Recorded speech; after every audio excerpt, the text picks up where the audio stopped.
Bueno, este espacio es un espacio de orientación gratuita para el ingreso a psico. Ayer estuvimos viendo un poco temas más generales, como que cómo se cursa, cómo es el ingreso. Si no lo vieron, si no pudieron estar, está en mi canal de YouTube, ya ahí subido. El de hoy también, bueno, ahí ya lo empecé a grabar, así que también lo voy a subir.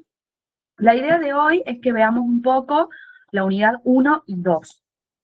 No sé si se enteraron, pero Surenpsico, que es una agrupación de la facultad de estudiantes, en su canal de YouTube subimos hace muy poquitos días 3 videos de la unidad 1, donde les explico esos 3 primeros textos bien en detalle, cada uno con toda su presentación, diapositiva y demás.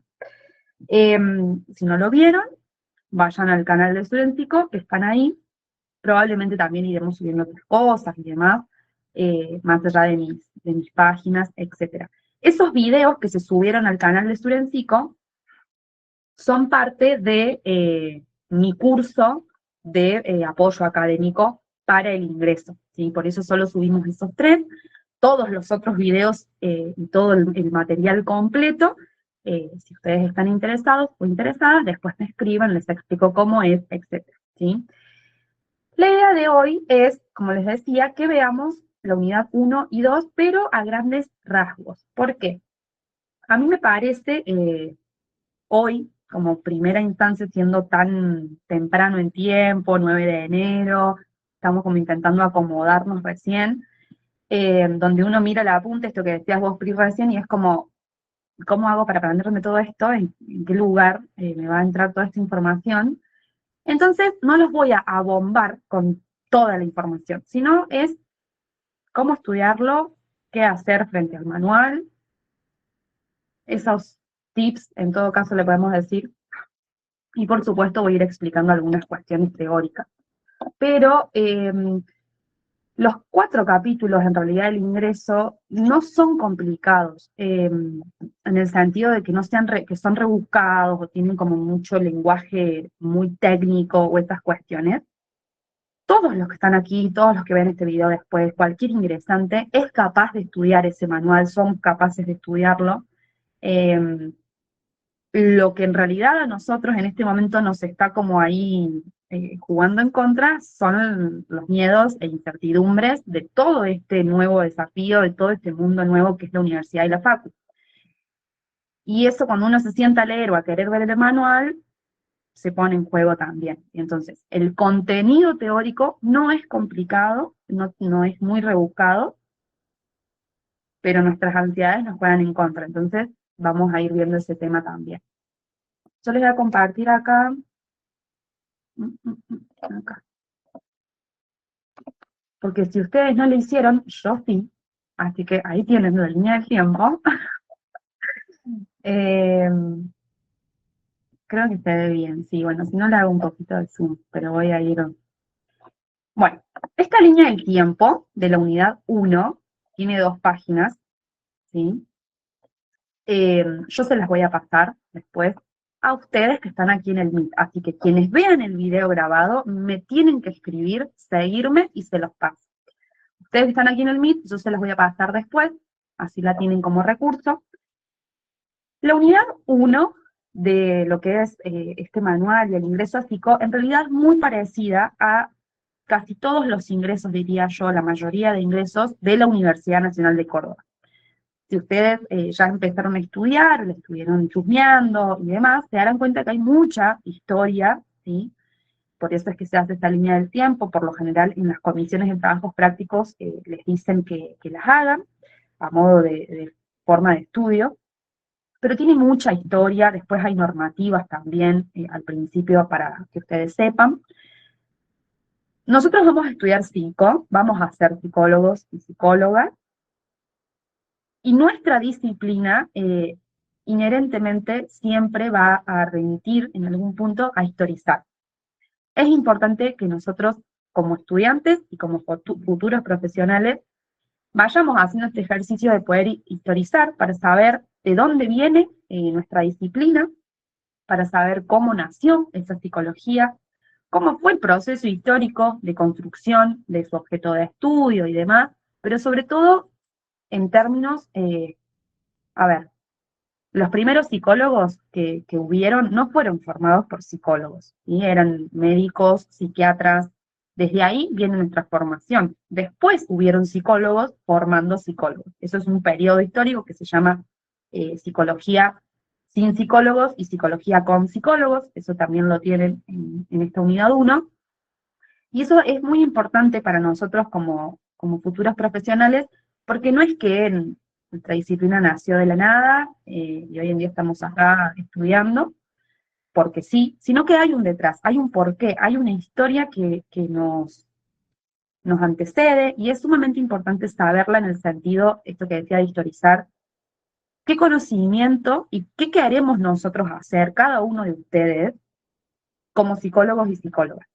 Vamos a trabajar con personas, vamos a trabajar con sujetos, vamos a trabajar con subjetividades, vamos a tener que tener una responsabilidad ética cuando alguien venga a contarnos y tal vez en su momento de mayor vulnerabilidad a decir, me pasa esto y no sé qué hacer. Por eso digo, es sumamente inherente que nosotros sepamos qué disciplina es la que queremos seguir construyendo. Hay una historia que nos antecede y hoy nosotros nos encontramos en el presente de nuestra disciplina, pero la tenemos que seguir construyendo. ¿Qué conocimiento vamos a aprender? ¿Qué conocimiento nos sirve? ¿Qué no? ¿Para qué aprendemos todo esto? Y sobre todo también saber de que el que podamos ir a la facultad a estudiar hoy en día en la universidad pública es muy importante, ¿sí? La universidad tiene mucha historia, tuvo muchas luchas de estudiantes como nosotros para que nosotros hoy estemos acá estudiando. Entonces también en cierto punto es responsabilidad que esta historia no deje de contarse y no deje de transmitirse. Por eso está, ¿sí? Porque como estudiantes no podemos decir, bueno, quiero estudiar psico, ya quiero saber todo sobre el psiquismo, casos, la clínica, es obviamente lo que queremos saber, y después cuando uno lee un caso o algo es lo que más nos entusiasma. Pero hay que hacer una pausa antes y decir, ok, a ver, ¿cómo esta universidad donde yo hoy voy a estudiar se creó? ¿Cómo surgió? ¿Qué pasó en el medio? ¿Qué conflictos hubo? ¿Qué luchas históricas? ¿Qué normativas hay? Porque también ustedes van a pasar muchos años en la universidad, en la facu, y hay derechos, por ejemplo, adquiridos para los estudiantes. Sin ir más lejos, algo que no lo mencioné ayer, después me acordé, ustedes tenemos la posibilidad de tener el carnet de estudiante trabajador o con familiar a cargo. ¿Sí? Ese carnet, hoy en día lo solicitamos, nos lo dan, nos permite un montón de flexibilizaciones en la cursada, poder hacer trabajos prácticos grupales de manera individual, reprogramación de exámenes, ¿sí? Que tengamos el examen el 10 de febrero, y bueno, no, por X motivo no pudimos, laboral o por familiar a cargo, con ese carnet lo podemos reprogramar. Hago un paréntesis, este carnet es a partir de primer año, cuando ya sean estudiantes regulares de la carrera, y durante el ingreso todavía no, pero igual se presentan esos certificados para los cambios de horario. Este carnet, que hoy en día lo solicitamos, nos lo dan y parece algo tan fácil de obtenerlo, no estaba en nuestra facultad. Es más, hay facultades que hoy en día no lo tienen, ¿sí? Entonces, y licencias estudiantiles, licencias por embarazo, o sea, son todos derechos estudiantiles adquiridos que hubieron antes alguien que los reclamó, los pidió a quien correspondiera. Entonces, nosotros acá, en la unidad 1, lo que es esta línea del tiempo, van a tener diferenciado lo que son hechos o sucesos, sí que han pasado a nivel global, a nivel local, más a nivel nacional y a nivel local y nacional. Con local me refiero a Córdoba, ¿sí? No es necesario que ustedes se sepan como todas las fechas específicas que sucedieron. La línea del tiempo es un método de estudio, ¿sí? Puede que sí les pregunten, hay cosas que siempre preguntan, sobre, por ejemplo, la reforma del 18, que está acá, en 1918. Esa reforma fue un suceso bisagra, ¿sí? Un antes y un después en la universidad. Entonces, ahí lo vamos a ver bien. Es importante, suelen preguntarlo, qué pedían los estudiantes o por qué se dio. Y después, acá, lo que es la universidad, vendría a ser la primera universidad, que es la de Nalanda en la India, 450 ese año antes de Cristo. Todo esto, después de Cristo, perdón. Todo esto, la primera universidad según la historia oficial, y después está la historia no oficial, ¿sí? Son dos cosas distintas, son como lo que suelen preguntar, o sea, la primera universidad, cuándo se considera, digamos, que nace la psicología como disciplina, tiene que ver con la creación del primer laboratorio de psicología de Wundt, la reforma universitaria, la sanción de la ley Avellaneda. Son preguntas que no suelen cambiar o que suelen hacérselas en los choice. Después no es algo tan puntilloso que ustedes tengan que saber, o sea, o leyes completas que ustedes lean ahí, o normativas, etc. Hay algunas importantes que se resaltan, sí, pero no todas.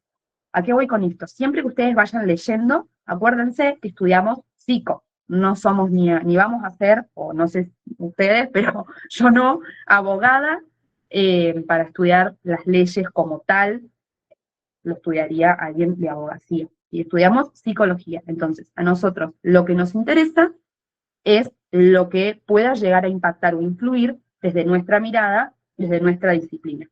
Esta historia, como les digo, de la universidad en general, la tienen todos los ingresos, porque bueno, historia de la universidad que se cuenta, digamos, y que se transmite hoy, es esta, es la que se viene enseñando en líneas generales. Después, como les digo, hay hechos particulares de psico, normativas en general, estatutos y demás, porque también se considera un derecho como estudiantes que tengamos que saber y que nos lo den desde la facultad, nuestros estatutos, reglas, normativas, etc. Pero no sé, a lo que voy es que no se enrosquen en saberse el pie de página, cada año, cada normativa, cada ley, no, ¿sí? No quiero detenerme como mucho en cada cosa, no sé si ustedes tienen dudas específicas de algo, de lo que es la primera parte de la unidad 1, o todavía no tienen dudas porque no la leyeron o no la vieron. Díganme ahí en los comentarios cómo vienen o háblenme.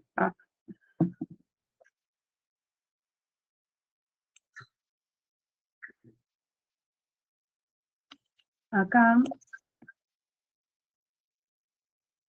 les voy a compartir otra cosa. Yo tengo una pregunta sobre la línea del tiempo que compartiste. Sí, Porque yo estuve leyendo un poco el apunte y me da como la duda de si la primera universidad realmente fue la de Marruecos o la de la India, porque como que está un poco confuso ahí en el apunte. ok. O sea, si bien por año sería no la de Marruecos, sino la otra, pero después como que dice como que no está reconocida o no logro entender bien ahí.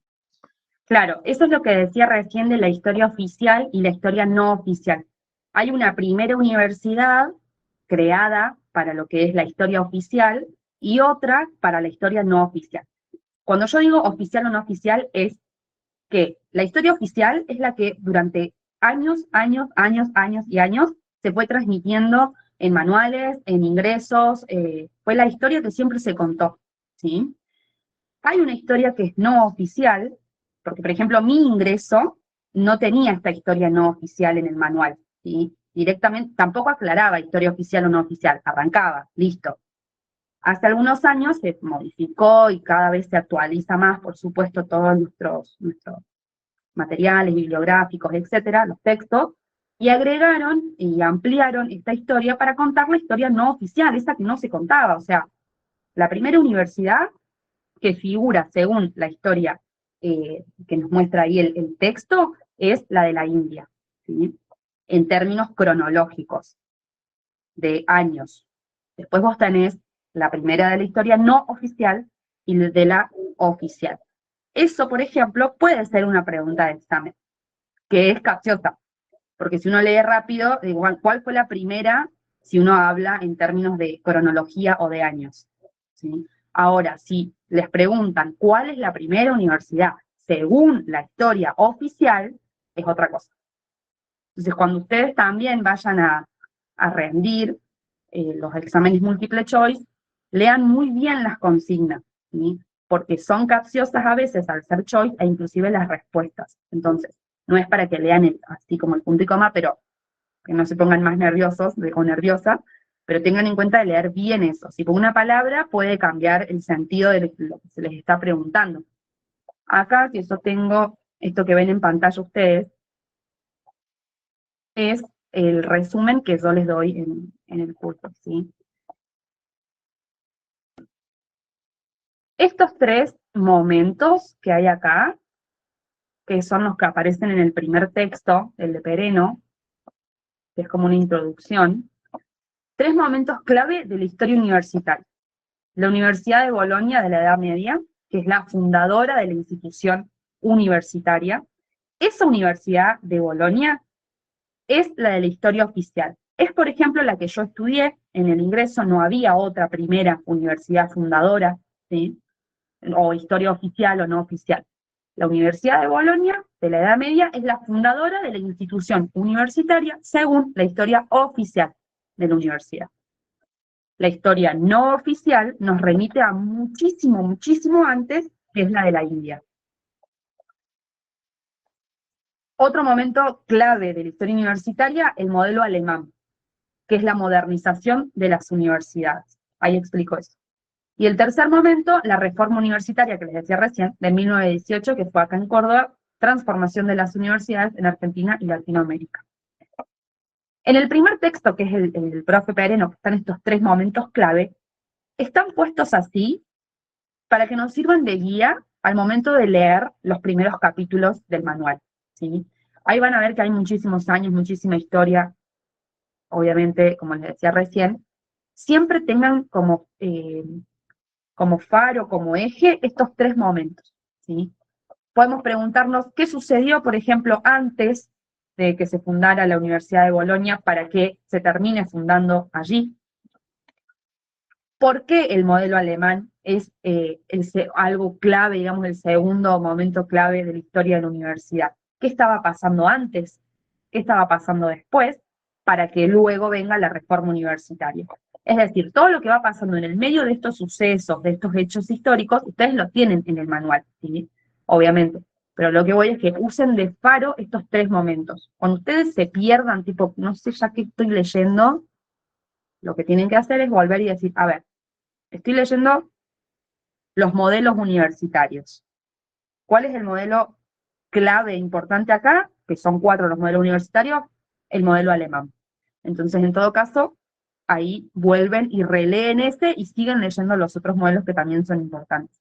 Pero lo que voy es como que por ahí cuando pierdan el eje, ya se pierde uno a veces cuando lee o cuando no estamos acostumbrados a leer, vuelvan como a ubicarse en estos tres momentos claros, ¿sí? El modelo alemán que decía recién, que fue lo de la modernización de las universidades y demás, como les digo, son 4 modelos universitarios. O sea, son 4 modos o 4 formas de pensar a la universidad. ¿Para qué sirve la universidad? ¿Cuál es el sentido que se le da? ¿Qué conocimiento que queremos generar y qué profesionales queremos formar? ¿Sí? Cada una va a tener distintas cuestiones. Nosotros acá, particularmente en Argentina, tenemos muy marcado un modelo profesionalista, ¿sí? Un modelo de generar profesionales de la psicología y no tanto de la investigación, como sí lo fue, por ejemplo, el modelo alemán. Entonces, tienen sus diferencias, que acá abajo hay un cuadrito. Yo acá en el resumen que yo les pongo es, esto es muy importante. Los modelos de universidad son muy, muy importantes. Cada uno va a tener distintas, esto que digo yo acá, ¿bien? El modelo francés o napoleónico es el que nosotros tuvimos y seguimos teniendo sobre todo, más allá de que esto, bueno, ha ido cambiando con el tiempo, acá en Argentina, este modelo francés o napoleónico, que es un modelo que se caracteriza por, esto que decía acá recién, una orientación profesionalizante, ¿sí? Priorizan la formación de profesionales habilitados por el Estado para ejercer. De ahí el término licenciado, o sea, dan una licencia para ejercer.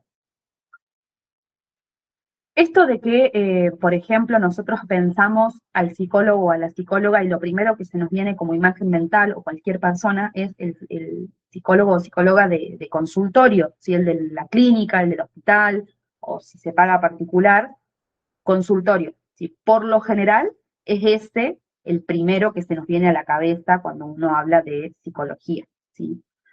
Después, como ven, en la unidad 2 hay muchas áreas, inclusive no se abarcan todas ahí, por supuesto, pero hay muchísimas áreas y campos de aplicación que nosotros podemos ejercer y estar. Pero este modelo, el modelo profesionalizante, marcó mucho nuestra historia de la disciplina porque marcaba solo formar profesionales en el sentido clínico, y no tanto, cuando digo clínico me refiero al consultorio, y no tanto profesionales que se dediquen en todo caso a la investigación en psicología, que también es muy importante. Eso empezó a recién surgir en los últimos años, inclusive ustedes en el manual del ingreso tienen textos, el de Alba Mustaca, por ejemplo, en la unidad 1, que habla de la investigación en psicología y de la importancia de, pero nuestra orientación en la universidad, o sea, los profesionales que nuestra universidad ha ido marcando, ha ido formando, perdón, y sobre todo en nuestra facu, tiene que ver con este modelo, ¿sí? El modelo francés o napoleónico, que es un modelo muy profesionalizante, de formar profesionales. El modelo alemán, que fue como el que viene a modernizar, y por eso es importante y se lo toma como segundo momento clave, el que viene a modernizar la forma de las universidades, porque está interesado en generar conocimiento, no solo compartirlo. Entonces, generar conocimiento implica investigar. Tiene otra orientación este modelo de universidad, ¿sí? La meta, el conocimiento científico como eje central. Y el objetivo, formar personas con amplios conocimientos para promover el desarrollo económico, cultural y científico de la sociedad. Si nosotros leemos el modelo francés o napoleónico, que es el que tenemos sobre todo acá en Argentina, las universidades se integraron a la administración estatal y el objetivo es formar profesionales que satisfacieran las necesidades del Estado-Nación organizado por la Francia liberal. Por ejemplo, yo esto que digo acá, Francia liberal, no es importante que ustedes sepan, o sea, toda la historia de que pasó de allá, de Francia, como en detalle, porque tampoco estamos estudiando para ser historiadores o historiadoras, ¿sí? Yo les reitero esto porque a veces uno se pierde en la lectura. Yo como les dije ayer, mi manual del ingreso debe estar todo resaltado, no hay tal resumen ahí porque no sabía qué era importante y qué no.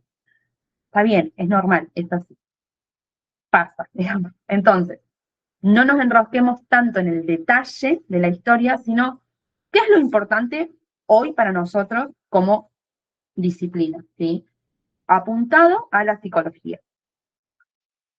Nosotros nos estamos formando en la Facu de Psico pertenece a la Universidad Nacional de Córdoba, y en nuestra universidad, que es Argentina, predomina el modelo francés o napoleónico. Por eso también está puesto acá, ¿sí? Bien. Después tienen acá los orígenes de la Universidad Argentina, y hay algo que quería mostrarles más abajo. Espérenme que llego.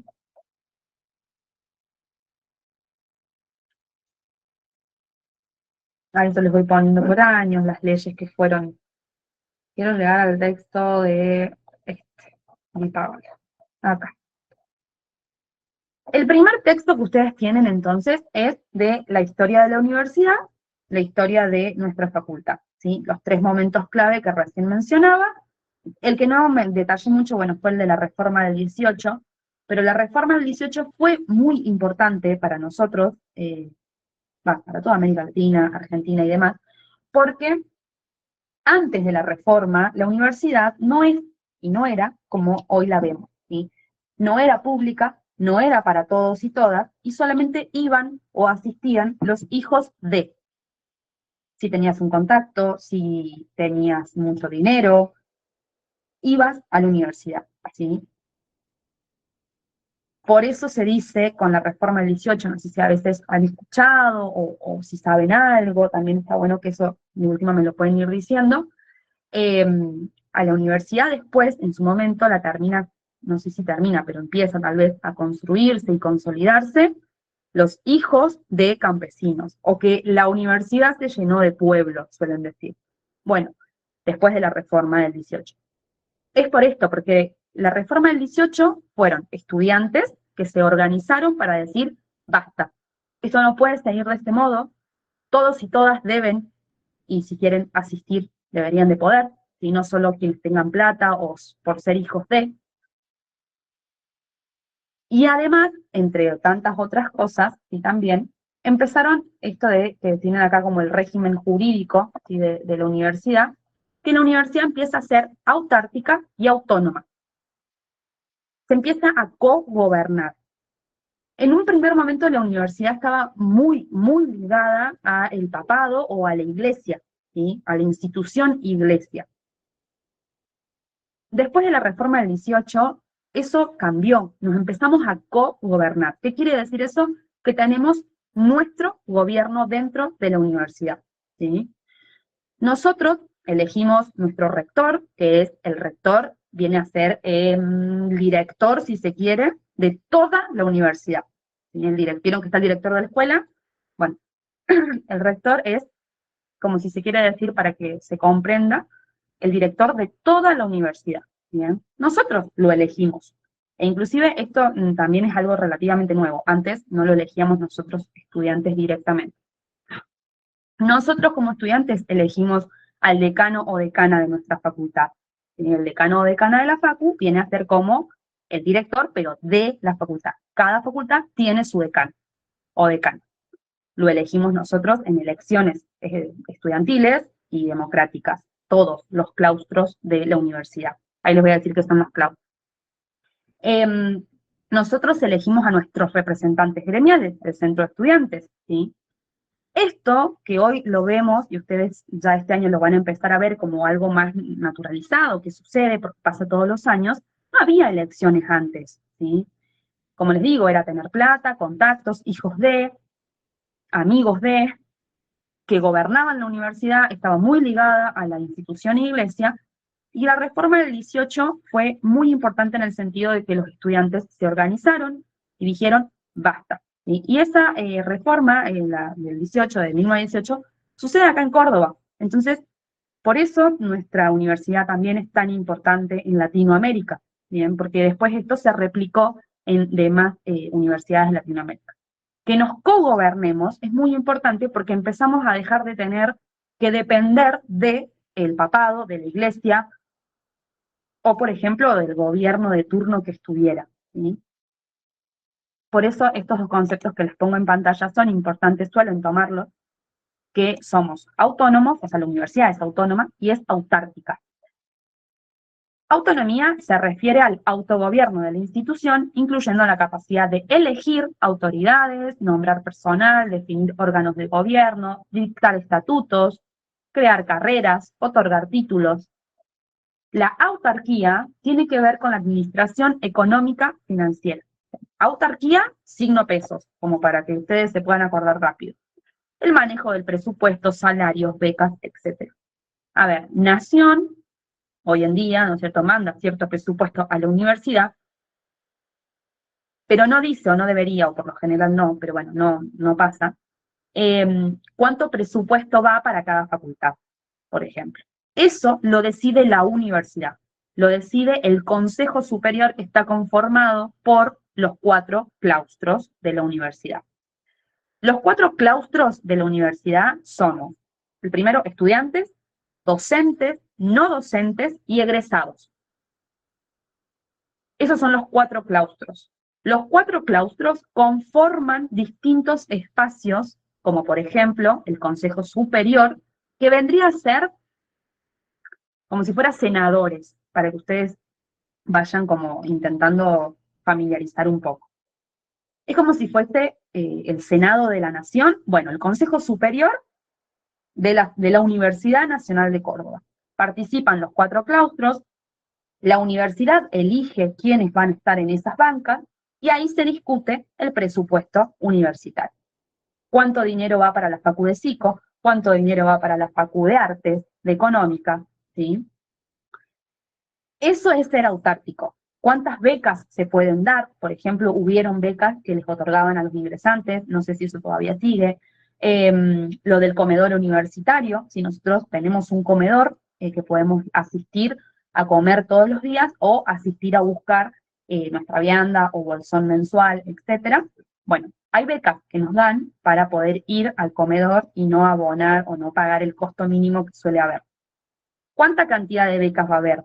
¿Cuántas becas económicas o becas de apuntes se puede dar?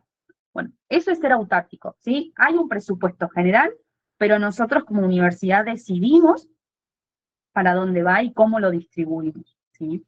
Eso antes no pasaba, porque dependíamos de otra institución, como les decía recién, la iglesia, el papado, ¿sí? Esos conceptos son importantes, los suelen preguntar. Y acá tienen este cuadrito que en todo caso después se los paso para que lo puedan hacer y ustedes lo vayan completando. Porque sí suelen preguntarles, por ejemplo, de este segundo texto o de esta parte del cogobierno, por ejemplo, el rector es general, especial, colegiado o unipersonal. Eso suelen preguntárselos. ¿Qué es esto que estoy diciendo en chino mandarín? Órganos generales tienen jurisdicción en toda la universidad, ¿sí? Y todas sus facultades. Recién dije uno, el rector. El rector pertenece a un órgano general, ¿bien? Porque abarca a toda la universidad. Órgano especial tiene que ver con que tiene jurisdicción en cada facultad. También lo dije recién, el decano o decana de la facu. Va a tener más poder de decisión, entre comillas, dentro de su jurisdicción, que viene a ser la Facu de Psico, la Facu de Arte. Cada facultad tiene su decano o decana, que viene a ser un órgano especial. Y después podemos también dividir, ¿sí?, según la cantidad de personas que participen en estos órganos. Tenemos órganos unipersonales, de una persona, o colegiados, que es un conjunto de personas de los distintos claustros. El decano, el rector, son órganos unipersonales, porque es una persona. Los órganos colegiados, también mencioné uno recién, por ejemplo, el Consejo Superior. ¿Sí? Después tenemos el Consejo Directivo. El Consejo Directivo, para que ustedes también lo puedan ir viendo, vendría a ser como diputados. Vieron que cuando se presenta un proyecto para debatirse, digamos, a nivel nacional en el Congreso, primero tiene que ser aprobado en diputados para después pasar a senadores, donde se vuelve a discutir y ver si se aprueba o no se aprueba. Bueno, cada facultad tiene su consejo directivo porque va a tener jurisdicción sobre la facultad, ¿sí? Por ejemplo, el carnet de estudiante trabajador, en su momento, se llevó, una agrupación estudiantil lo lleva al consejo directivo a debatir con los demás claustros, con los docentes, con los no docentes, con los egresados, para que eso se apruebe o no se apruebe. Una vez que se aprobó, por ejemplo, el carnet de estudiantes trabajadores o con familiares a cargo, no fue necesario que fuera al Consejo Superior, ¿sí? Porque es algo que nos pertenece a nuestra facultad, a nuestra jurisdicción. Ahora bien, el plan de estudios, que es el que tienen ustedes, que es el nuevo plan de estudios, les decimos nosotros porque relativamente es nuevo, hace muy poquitos años, en 2019 se aprobó, sí tuvo que pasar al Consejo Superior, ¿sí?, para también ser aprobado en esa instancia. ¿Por qué? Porque tiene que ver, si bien con nuestro plan de estudios de la Facultad de Psicología, está implicado otros órganos que deberían de ser, que deberían de enterarse y de aprobar este plan en la facultad, ¿sí? Pero no todo siempre se va al Consejo Superior. Entonces, lo que suelen preguntarles a veces de estos órganos es eso, por ejemplo, la Asamblea Universitaria es un órgano general, especial, colegiado o unipersonal, y ustedes ahí van a tener que ir marcando.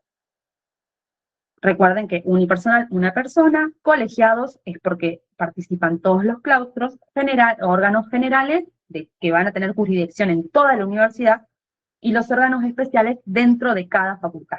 ¿Sí? ¿Por qué es importante y por qué nos dan todo esto acá? También, dicho sea de paso, porque lo que venía diciendo al comienzo también, y que tiene que ver con la reforma del 18. En algún momento nosotros no, o sea, los estudiantes no tenían poder, por decir de algún modo, de estas cuestiones, hoy en día sí. Entonces, si no entendemos qué vamos a elegir, está medio complicado. Por eso lo ponen a este texto también al inicio, para que sepamos quién es el rector, porque yo hoy en día digo, sí, el rector, la decana, para mí es algo común, porque ya estoy familiarizada con esos conceptos. Ustedes todavía no, paciencia con esto, como les decía ayer, y por eso se los ponen en el manual, ¿sí? Para que ustedes sepan quiénes nos cogobiernan, ¿sí? Que nuestra universidad se cogobierna y que cada uno de ustedes luego, este año y todos los años, va a asistir a elecciones, a elegir y votar, ¿sí? Entonces es por eso también que lo ponen acá. Bien. La asamblea universitaria, me acabo de acordar, la asamblea universitaria en el texto original, acá en mi resumen no, pero tiene como cuáles son, digamos, las facultades o lo que puede hacer o no puede hacer la asamblea universitaria. Larguísimo es, no hace falta que se sepan todo eso tal cual, no suelen preguntar eso, ¿sí? Bueno, y acá no me voy a extender más en esta unidad, después les voy a pasar la línea del tiempo y, como les dije al principio, en el canal de YouTube de Surencico tienen 3 videos que son largos, ahí les explico los 3 primeros textos. La unidad 2, acá está. Estas fichas que están acá también yo se las comparto en el apoyo académico que les doy, que era lo que yo les decía ayer que ustedes intenten hacer en todo caso, ¿sí? ¿Por qué? Porque les va a servir para repasar y para estudiar rápido. Rápido en el sentido de que, en esto de que estamos aprendiendo a estudiar, ¿sí? Como les decía también esto al principio, no es complicado el manual o el contenido en sí mismo, sino que tiene que ver con que estamos aprendiendo a estudiar en la universidad, que es distinto. Entonces, unidad 1, como es historia, hay fechas, años, acontecimientos, nos sirve una línea del tiempo. Para la unidad 2, donde están las áreas, ¿sí?, de la psicología, que son las áreas reconocidas en la ley que nos ampara a nosotros como psicólogos para ejercer, están estas áreas ahí. Y cada una va a tener una definición, un objeto de estudio, un campo de aplicación. Entonces, al tener todas lo mismo, podemos hacer fichas comparativas. Entonces, por ejemplo, se comienza hablando de la psicología clínica, que es objeto de estudio, donde le voy a hacer zoom porque esta es una chiquita. Psicología clínica, que es objeto de estudio, donde se aplica modalidades de intervención y algunas palabras clave para acordar, ¿sí? Bueno, yo acá les pongo igual siempre algún ejemplo y algunas preguntas clave para repasar. Acá empieza psicología jurídica y forense, lo mismo, que es objeto de estudio, donde se aplica. Esas 3 primeras la tienen todas, ¿sí? Después cada una puede ir variando en alguna que otra diferencia, las vamos a ir viendo una por una.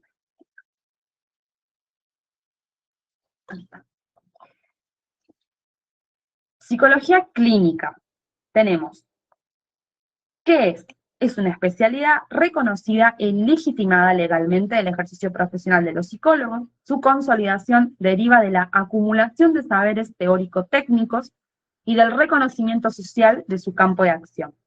Se orienta a evaluación, diagnóstico, tratamiento y prevención de los padecimientos psíquicos y a la promoción de la salud mental.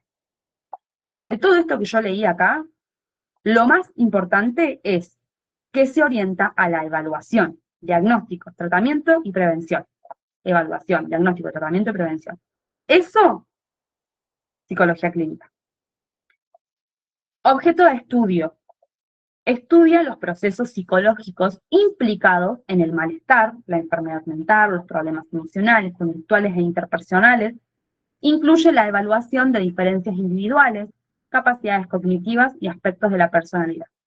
También comprende el diseño y uso de instrumentos diagnósticos y la investigación sobre los procesos y resultados terapéuticos. Donde se aplica consultorios privados, clínicas, hospitales generales, hospitales psiquiátricos, centros de salud. La psicología clínica suele ser, como les decía hace rato, la más, por eso es la primera también que aparece en el manual, porque fue la primera en reconocerse, fue la primera que veníamos haciendo. O sea, vamos a Freud y el diván, de ahí viene la clínica, ¿sí? Después van surgiendo otras áreas, como la psicología jurídica, la psicología educacional, ¿sí? Son distintas áreas que nosotros podemos ir ejerciendo allí. No implica que después hay áreas emergentes. Por ejemplo, ustedes acá en el manual tienen el área emergente del deporte o del ejercicio físico, ¿sí?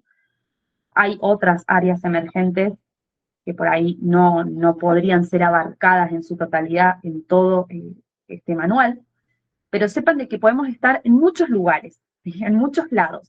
Yo siempre digo, levantamos una baldosa y sale un psicólogo o una psicóloga. No siempre podemos atender en el consultorio, podemos hacer la clínica, pero por ejemplo trabajar en algún centro de salud comunitario. Psicología social, por ejemplo, es otra área que también abarca otras cuestiones. Psicología jurídica, psicología forense, muchas cosas, ¿sí?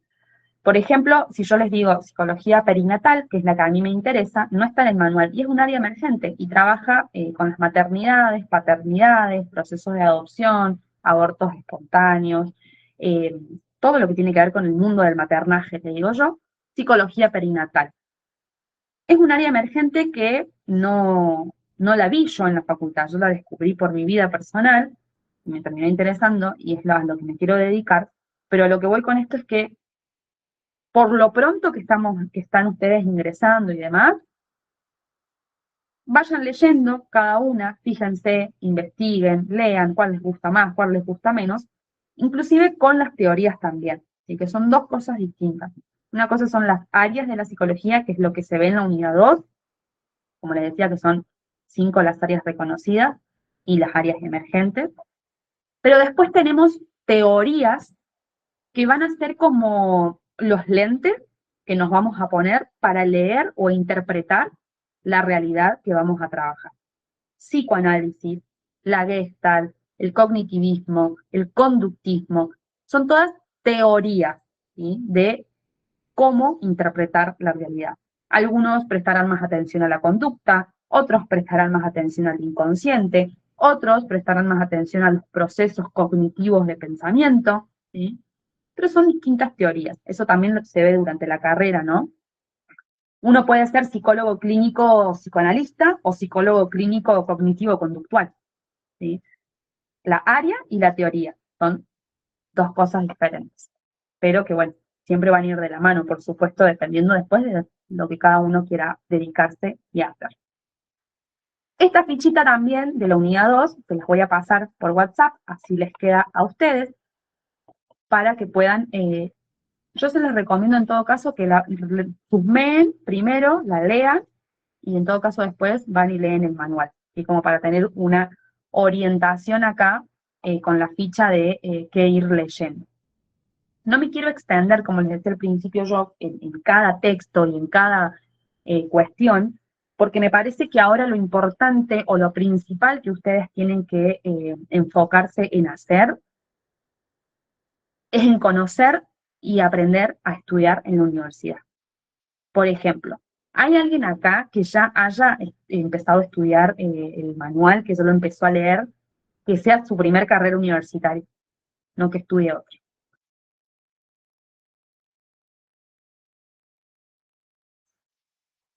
A ver, ¿quién va a ser el primero que me dice?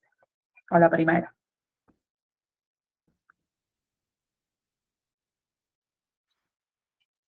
Yo ya empecé a leer, pero vengo de un profesorado, no sé si cuenta como carrera. Ok, no, está bien. Bueno, igual es es todo muy, cada vez que uno empieza una carrera o lo que sea, es muy distinto siempre. Sí, Bueno, sí, totalmente. como por ejemplo, vos estás empezando a leer, vos elegiste un horario o lees cuando podés o te armaste como un cronograma o bueno, a ver qué es esto y lo agarraste y lo abriste. Lo leo cuando puedo, en realidad, más que nada porque soy madre también, entonces, bueno, es como cuando me queda algún tiempo ahí, me pongo a leerlo. Claro, ok. Bueno, por ejemplo, esto que nos dice acá, que me salís como Candy, em, ella probablemente en todo caso me podés decir, si bien es el horario que vos podés, a mí también me pasa, es como, bueno, puedo acá, leo acá, pero yo, Rocío, sé que estudio mejor o que me quedan mejor las cosas de noche, no de día. Yo a la mañana si me leo algo lo voy a tener que leer porque es el tiempo que tengo, pero probablemente no lo comprenda igual que si lo hubiese leído de noche. Entonces ustedes vayan probando. Es el momento para que ustedes prueben cómo estudiar, es ahora. Y eso también puede cambiar, porque también durante la carrera uno va creciendo en el modo, creciendo me refiero a, va adquiriendo más experiencia, entonces nos vamos conociendo más o conociendo más la facultad, o conociendo los modos de evaluar, etcétera. Hay materias que uno puede estudiarlas en una semana, un examen, y ya está, y hay otras que nos va a llevar mucho tiempo más. Entonces, vayan probando, ¿sí? ¿Qué horario ustedes pueden estudiar? Si les sirve o no hacerse un horario fijo. Yo por lo general siempre les recomiendo, y es lo que yo intento hacer, porque hoy la realidad está bastante complicada y compleja, entonces, o tenemos familiares a cargo, o tenemos un trabajo, o incluso tenemos hasta dos trabajos, y es muy difícil a veces sostenernos en la universidad por millones de cosas. Entonces, lo principal que pueden hacer ahora es conocerse ustedes para estudiar. Fíjense qué horario les queda mejor. En esto que les digo, bueno, yo a la mañana tal vez leo mejor, a la noche no, o al revés. ¿Sí? Eh, Leí 2 horas y hasta ahí llegué. Está bien, hay gente que va a leer 3 o 4 horas y puede y le sale, y otros que no. Yo leo 2 horas y más, me parece que estoy hablando de más. Eh, Hay muchos métodos de estudio, por ejemplo, el método Pomodoro, ¿sí? Que tiene que ver con los tiempos. Lees 20 minutos y descansas 5 minutos, lees otros 20 minutos, descansas 5 minutos, y ya en el tercer bloque de estudio, que vamos a sumar 20 minutos más, te haces una pausa ya de 15 minutos, por ejemplo. Y eso es un bloque de estudio, con esas mini pausitas, y al final después una pausa un poquito más larga para seguir en todo caso con otro bloque de estudio. No se auto-obliguen como a continuar leyendo si ya no están entendiendo. También tienen que saber su propio límite. Nos va a generar menos frustración después. Si nosotros decimos que vamos a leer hoy 3 horas y vamos leyendo 1 hora y ya no entendemos nada y estamos cansados y qué sé yo, no vamos a leer las 3 horas y nos vamos a terminar frustrando. Entonces, a lo que voy con esto de conocerse ustedes y que vayan probando, digo, bueno, a ver, mañana me voy a levantar, o no sé, a la tarde voy a leer 1 hora. Y de última utilicen el método Pomodoro que les digo, o de hacer una pausa de algunos minutos en el medio. Si ustedes ven que están bien, que pueden seguir un rato más, le meten un rato más. Entonces al otro día ustedes saben que última 1 hora y media su atención está puesta en eso para hacerlo. Si ustedes del vamos arrancan, bueno, hoy tengo que leer 5 textos, y ayer no habíamos leído nada o recién uno está empezando a estudiar, inclusive yo que he estudiado, ya vengo estudiando hace tiempo, pero estamos en verano y el contexto es distinto también y como que cuesta arrancar, eh, no sirve de nada que yo diga voy a estudiar 5 textos, ponerme una meta muy alta que probablemente no pueda cumplir, me va a generar más frustración para después. Y eso lo va a saber cada uno de ustedes. Hay personas que capaz que se leen los 5 textos de una y está bien, otros que no. Entonces, cada uno es distinto, y dicho sea de paso, también que estoy hablando de esto, les va a pasar que muchos van a decir, no, yo me hago esto, calendario, me organizo así, tengo esta agenda, estudio tantas horas por día, estudio 2 a la mañana, 1 a la noche. Cada uno es distinto y cada uno va a tener su proceso, ¿sí? Hay momentos en que le vamos a tener que meter un poco de nitro porque vamos a tener que rendir, no sé, 3 parciales en una semana, y hay otros momentos en los que no. Entonces, cada uno y cada una de ustedes, el momento de probar es ahora. ¿Sí? No se comparen, cada proceso es distinto, si bien esto le decimos carrera, que nadie nos está corriendo por detrás. ¿Nos vamos a recibir? Sí. ¿Cuándo nos vamos a recibir? Punto. Hasta ahí llegué. Obviamente hay que planificar, tenemos objetivos y demás, pero esta carrera es larga y tiene mucho material teórico para leer, y en el medio está nuestra vida, que era lo que les decía ayer. Entonces, que la carrera, ¿sí? Que todo lo que vamos a hacer ahora no termine de opacar toda nuestra vida social, compartir con nuestra familia y todo eso, porque, dicho sea de paso, estamos estudiando todo lo que tiene que ver con la salud mental. Y es necesario que nosotros sigamos teniendo nuestras vidas y nuestros vínculos, saliendo, ver a nuestros familiares, hablar con ellos, hacer amigos, amigas. Por eso les decía que ahora en el ingreso hay muchos eventos re lindos que se hacen, que vayan. Es parte de la vida universitaria, es parte de lo que van a empezar a hacer hoy en día. No solo es estudiar. ¿Sí? Entonces, paciencia con todo eso, sigan probando ahora métodos de estudio, o esto de decir, bueno, hoy leo 2 horas, mañana veo si llego a 3, o dividirse por textos y no por horas. Bueno, hoy me leo estos dos, uno largo, otro corto, y un texto que tenga 10 páginas y el otro que tenga 3. Bueno, ahí hay un nivel de mediación, digamos, bueno, elegimos eso, ¿sí? Pero no se comparen nunca, nunca, nunca, porque nos vamos a frustrar. A mí me pasó mucho, hasta que uno también va aprendiendo, y la vida pasa en el medio, y nos pueden pasar millones de cosas. Lo importante es que ustedes sepan que quieren y que van a ser psicólogos y psicólogas. Y esa es el faro. En el medio, la vida, como le digo yo. No sé si tienen alguna duda de esta unidad específica, de la unidad 2. Yo les voy a compartir, como digo, esta fichita igual. Lo importante es que ahora aprendamos a estudiar. ¿Por dónde nos las van a compartir? Porque a mí me interesa saber los ítems, que no los puede tomar, no puede tomar nota bien de... No, sí, sí. Por WhatsApp, ahí se las mando a cada uno cuando terminemos acá. Se las mando por WhatsApp a la ficha y a la línea del tiempo. Así les queda. Genial, gracias. Bien. Mañana vamos a ver un poco lo que es, les voy a dar un poquito más en detalle algunos métodos de estudio, porque hay varios, ¿sí? Y vamos a hacer algún ejercicio también de resumir. Bien, esto también se los hacen, incluso ustedes en algunas comisiones del ingreso, las primeras clases es eh, aprender a resumir, básicamente. ¿Sí? Por eso les decía, paciencia. A mí me pasó, yo cuando ingresé era como quiero saber, bueno, dame algún padecimiento psíquico, algo, quiero estudiar psicosis, eh, y primero tenemos que aprender a estudiar. Y eso, aprender a estudiar, se aprende todo el tiempo y puede ir cambiando constantemente.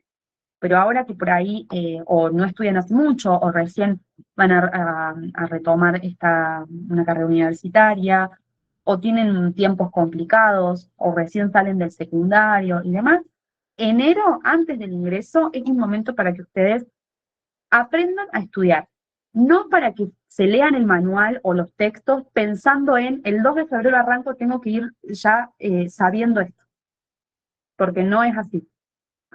En el ingreso, el 2 de febrero, les van a dar, como les decía ayer, texto por texto, va lento, eso tiene su proceso de aprendizaje que les van a ir enseñando.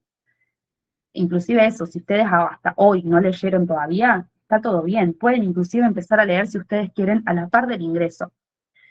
Por supuesto que si lo ven chusmeando antes, mucho mejor, pero no es necesario saberlo. Entonces, si ustedes ahora agarran el manual, que sea en pos o con el objetivo de a ver cómo se estructuran estos textos del manual, qué palabras dicen. Yo me acuerdo que hacía mucho eso a veces, si no entendía una palabra, automáticamente buscarla. O sea, no me estaba centrando tanto en quiero entender todo este texto de una, sino en cómo lo voy a estudiar. Esa es la pregunta que les tiene que guiar, por lo menos, durante enero, diría yo, el estudio. ¿Sí? ¿Cómo voy a estudiar este texto que me voy a sentar? Y ayer hay una pregunta que la que lo había puesto en la diapositiva, ¿cómo hago para aprenderme todo esto? Nuestro cerebro se va a abrumar si claramente agarramos todo el manual de una y es como, ¿qué es esto? ¿Qué hago? Miren, yo les voy a mostrar, no sé si lo tengo acá.